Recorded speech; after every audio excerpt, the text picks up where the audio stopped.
Doctor Narendra Singh Gautam ji से।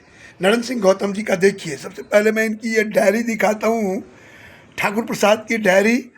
और इनमें इनके वो छोटे छोटे मोतियों जैसे अक्षर समय के से ये काफ़ी वो बंधे हुए हैं, समय का ये बहुत कद्र करते हैं। और इनका चेहरा ही देखिए काफ़ी है इनकी कहानी को बताने के लिए। जी, स्वागत है आपका न्यूज़ 24 व्यूज़ लाइव टीवी में। आप कैसे हैं? और अपने गांव के बारे में थोड़ा पर पता चला कि आप कई बार गांव के प्रधान रह चुके हैं, बताएं थोड़ा अपने बारे में हमारे दर्शकों को। पूछते जाओ। मैं यहाँ करीब 20 साल प्रधान रहा। प्रधान माने जो बिहार में लोग मुखिया कहते हैं, कहीं सरपंच कहते हैं, यहाँ उसको प्रधान कहते हैं। मेरे गांव की आबादी लगभग 15,000 है। मेरे बाद मेरी पत्नी भी प्रधान रही, फिर अन्य लोग भी रहे, उसके पहले और लोग भी रहे। और जहाँ तक विकास कार्यों का काम है, उसमें गांव की तुलनात्मक स्थिति तो शासन से मिलने वाले पैसे के आधार पर जोड़ी जाती है। अब तो सरकार पैसा बहुत विकास के लिए दे रही है, रास्तों के लिए, इंटरलॉकिंग के लिए, आरसीसी के लिए, गांव से गांव संपर्क मार्ग जोड़ने के लिए। अब तो काफ़ी कुछ अंतर है, लेकिन जब मैं प्रधान सन 72 से चुना गया था तब ये व्यवस्था नहीं थी, ना इतना आर्थिक व्यवस्था थी, ना कोई संसाधन थे। लेकिन अब तो काफ़ी कुछ विकास की गति सरकार के द्वारा भी और गांव सभा के और गांव पंचायतों के द्वारा काफ़ी कुछ अग्रतर बढ़ी है, इसमें कोई अंतर नहीं है। जी, आप से मेरा पहला सवाल ये है कि अखिल भारतीय पंचायत परिषद, जिसके पहले अध्यक्ष आदरणीय बलवंत राय मेहता जी थे, और वो एक समृद्ध ऐतिहासिक जो है सो संस्था है, तो उससे आप कैसे और कब जुड़े, इसके बारे में हमें बताएं। नहीं, बलवंत राय मेहता जी ने अखिल भारतीय पंचायत परिषद के बनाने का उद्देश्य यही था कि देश की समस्त पंचायतों को जोड़ के पंचायत राज का प्रॉपर विकास किया जाए, गांव गांव उसका संदेश पहुंचाया जाए। और अखिल भारतीय पंचायत परिषद की बहुत बड़ी एक जगह और परिषद दिल्ली में इसी आशा और विश्वास के साथ छोड़ी गई थी कि सभी प्रदेशों के पंचायत भवन इसमें बने, ट्रेनिंग सेंटर्स बने और लोग यहाँ ट्रेनिंग करके जाएं, तो ताकि जो सरपंच, मुखिया या प्रधान चुने जाएं वो शिक्षित, ट्रेंड और जानकार हों, ताकि गांव के विकास में योगदान करने में उनको बड़ी सुविधा मिल सके। और ताकि ये ना समझ में आवे कि नहीं ये नाजानकार प्रधान है। इसीलिए पंचायती राज के अंतर्गत अखिल भारतीय पंचायत परिषद की व्यवस्था की गई थी। तो ये और मतलब इसके डे के साथ ही वो लोकनायक जयप्रकाश नारायण जी भी उसके मुख्य प्रवर्तकों में एक थे। तो आप उससे कैसे जुड़े और आपने वहाँ कैसे मतलब किस तरह से काम किया, किनके साथ आपने काम करना शुरू? अखिल भारतीय पंचायत परिषद का बड़ा छोटा सा कार्यालय एक किराए के घर में था। हमारे जनपद के बहुत वरिष्ठ और पंचायतों के लिए समर्पित हरप्रसाद जी गुप्त थे, जो यहाँ करीब 17-18 वर्ष अध्यक्ष जिला पंचायत रहे। उनके माध्यम से अखिल भारतीय पंचायत परिषद में पहुँचने का मौका और जुड़ने का अवसर मिला। और ये क्रम लगभग मेरे अंदाज में कि 30 साल 40 साल से ऊपर हो गया होगा मेरे जुड़ने का। किस किस महान विभूतियों के साथ आपको वहाँ काम करने का मौका मिला? बहुत अच्छा लगा। उनमें से बिहार के थे वो लाल सिंह त्यागी। हाँ, लाल सिंह त्यागी जी बिहार के जो थे, और हरप्रसाद जी ये उनके इतने संपर्क थे जिनकी वजह से मिलने का मौका मिला, जुड़ने का मौका मिला, बिहार जाने का भी मौका मिला। बिहार भी पंचायत की जननी मानी जाती है, इसलिए कि बिहार के लोग बड़े सार्थक, समर्थ। एक और वो नहीं होता।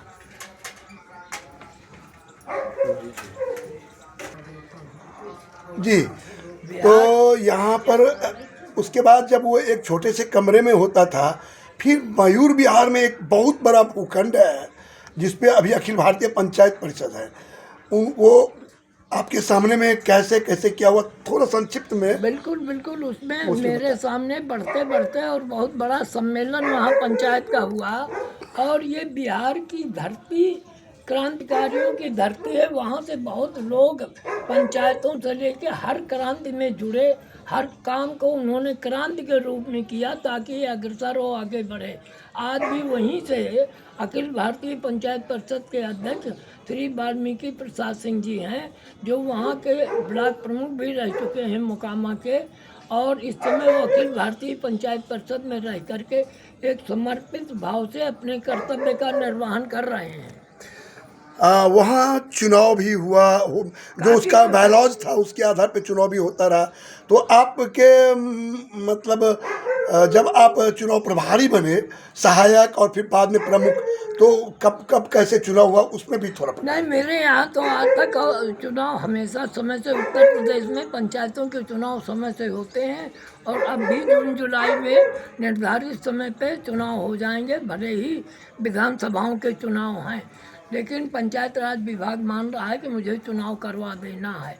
इसी तरीके विभिन्न प्रांतों में अलग अलग प्रकार से पंचायतों के चुनाव होते हैं। वहाँ की पंचायत की नियमावली है, उसी के आधार पर करते कराते हैं। हमारी अखिल भारतीय पंचायत परिषद हर जगह पंचायतों को सुदृढ़ करने, पंचायतें बनवाने और पंचायतें आगे बढ़े, ये इससे गांव का विकास होता है। गांव के लोगों को पंचायतों के प्रति एक आस्था और विश्वास पैदा होता है। और इसी के पैदा करने में क्रमशः लोग लगे हुए हैं, जुड़े हुए हैं। वहाँ एक विवाद पैदा हो गया। और उस विवाद में जो है वो अखिल भारतीय पंचायत परिषद की बहुत बड़ी हानि हुई। और जो इस पंचायत ने लोगों को न्याय मिलना चाहिए, उस पंचायत परिषद को न्याय लेने के लिए न्यायालय में जाना पड़ा और वर्षों से वो भटक रहे हैं। तो इसमें क्या कहा, उसका एक कारण हो गया कि कभी कभी कुछ तमाम किस्म के लोग आ जाते हैं और कुछ स्वार्थी तत्व भी जुड़ जाते हैं। उनमें मंत्री परिषद स्तर तक के लोग होते हैं जो अपने स्वार्थ की पूर्ति की भावना से और काम करने की कम भावना से उसमें जुड़ते हैं।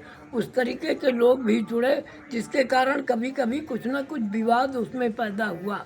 और उस विवादास्पद स्थिति को पैदा करने का श्रेय भी उन बड़े लोग या नेताओं को हैं जो उस समय कांग्रेस से जुड़े रहे और आज भी कांग्रेस में हैं। लेकिन वो इस प्रयत्न में हैं कि अखिल भारतीय पंचायत परिषद को किसी तरीके अपने कब्जे में कर लें, ताकि उसकी बेश कीमती भूमि जो मयूर विहार पटपड़गंज में फेज 1 में दिल्ली में स्थित है, उसमें इन प्रकार नाजायज़ तरीके से कब्जा दखल किया जा सके।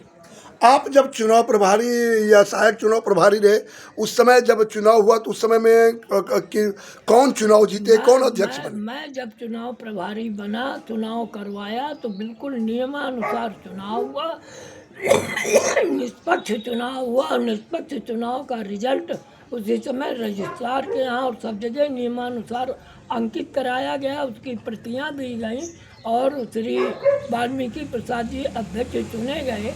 यद्यपि वहीं सुबोधकांत जी सहाय बैठे रहे, मौजूद रहे, उनके सहायक अनिल शर्मा वगैरह भी रहे। उनसे अपेक्षा की गई, चाहा गया और वो उसमें सम्मिलित नहीं हुए, क्योंकि राजेंद्र कुमार त्रिपाठी जो उस समय महामंत्री हेडक्वार्टर थे, वो बहुत रिक्वेस्ट किया लेकिन वो आए ही नहीं। इस कारण से वो वंचित हुए और एक नाजायज़ तरीके से या अपने स्वार्थ पूर्ति के लिए पिटीशन अलग से दाखिल कर दिया।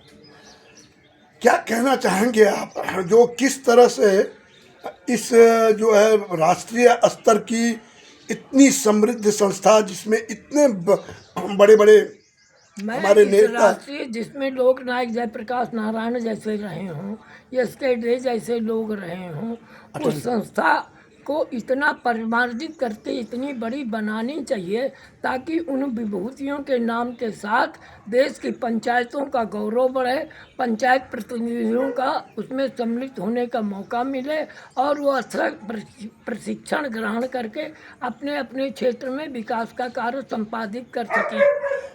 आप अपने यहाँ प्रधान रहे, प्रमुख रहे और वहाँ भी जा कर के प्रमुख भूमिका राष्ट्रीय स्तर पर निभाया। क्या महसूस करते हैं वहाँ की दुर्दशा? क्या उससे लगता है कि देश को काफ़ी नुकसान हो रहा है? हाँ, बिल्कुल नुकसान हो रहा है। मैं ये बात सच है कि अपने गांव की नीचे की सीढ़ी प्रधान से लेके, क्षेत्र पंचायत से लेके, जिला पंचायत से लेके, ब्लॉक पंचायत तक का अध्यक्ष और पदाधिकारियों में से और पदों में और सदस्यों में रहा। लेकिन मेरी अपेक्षा थी कि दूसरे प्रदेशों के लोग अखिल भारतीय पंचायत परिषद से जुड़ करके जहां अपने गांव का, क्षेत्र का, जिले का, प्रदेश का नाम रोशन करें, वहीं अखिल भारतीय पंचायत परिषद की कीर्ति वर्धन करें, उसकी कीर्ति को बढ़ावें और लगे कि हाँ, दिल्ली में ऐसी कोई संस्था है। जिसका व्यापक नुकसान जानबूझ करके कुछ स्वार्थी तत्व और बड़े लोग कर रहे हैं ताकि इसके नाम आगे ना हो सके और उनकी स्वार्थ पूर्ति का वो साधन बन सके। डॉक्टर साहब, देखिए अभी चुनाव जो है यहाँ भी उत्तर प्रदेश में पंचायत का होने वाला है। और जो इसके जो है सूची, जो मतदाता सूची होती है, उसमें काफ़ी देर हो रहा है।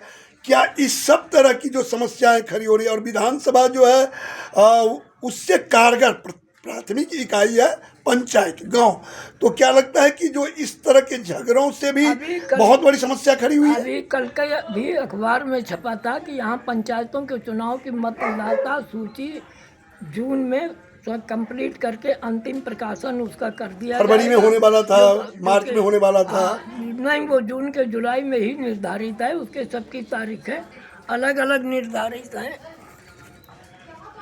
जी जी जी जी जी। यहाँ जो है 26 मई को ग्राम पंचायतों का कार्यकाल समाप्त हो रहा है। 19 जुलाई को क्षेत्र पंचायतों का कार्यकाल समाप्त हो रहा है। 11 जुलाई को जिला पंचायतों का कार्यकाल समाप्त हो रहा है।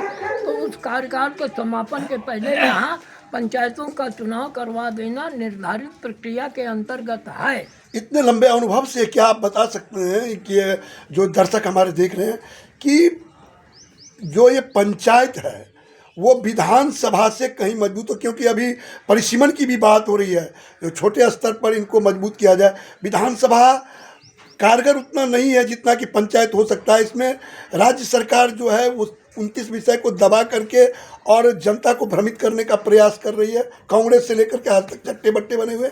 लगता है कि कहीं ना कहीं ये राजनीतिक सोच का एक दुष्प्रभाव है और ये संकीर्णता का प्रतीक है। अन्यथा विधानसभा के चुनावों के साथ प्रधान ग्राम पंचायत से लेकर के ब्लॉक प्रमुख, क्षेत्र पंचायत, जिला पंचायत, इनको सशक्त बनाते हुए विधानसभाओं में भी एक तरीके से ट्रेंड प्रतिनिधि पहुंचने चाहिए, जिसमें महिलाओं की भागीदारी तो लगभग 50% ग्राम पंचायतों में है ही।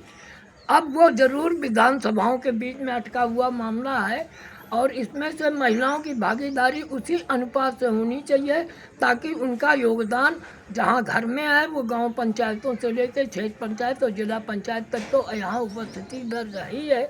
आगे विधानसभाओं की बात में भी महिलाओं का सशक्तिकरण होकर के शक्ति संपन्न होकर के वहाँ पहुँचना आवश्यक है।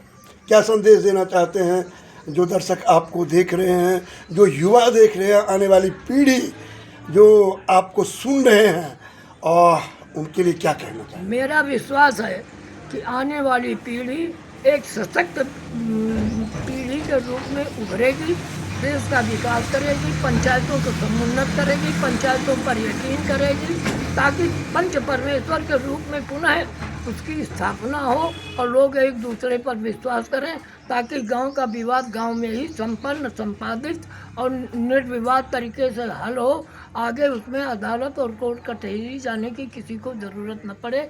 इसलिए पंचायतों का सशक्त होना परमावश्यक है।